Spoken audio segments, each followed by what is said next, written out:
দীঘায় সমুদ্রের পাড়ে অনেক বড় বড় পাথর পড়ে থাকে।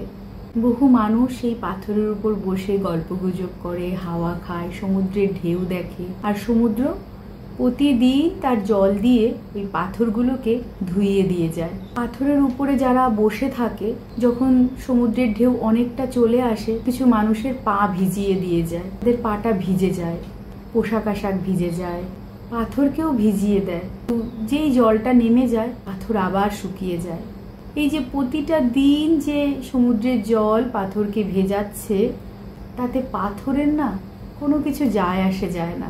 সে যেমন তার প্রকাণ্ড শরীর নিয়ে রয়েছে, এই যে সমুদ্রের জল প্রতিদিন কত দূর থেকে বয়ে এসে পাথরকে ভেজাচ্ছে, পাথর কিন্তু কখনোই গলে না, তার জায়গায় পুরো স্থির, নড়েও না চড়েও না।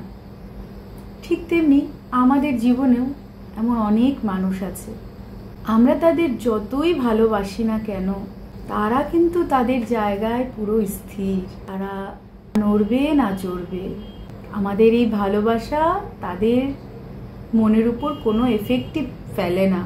তাই জীবনে এই সব মানুষ থেকে যতটা দূরে থাকা সম্ভব থাকুন।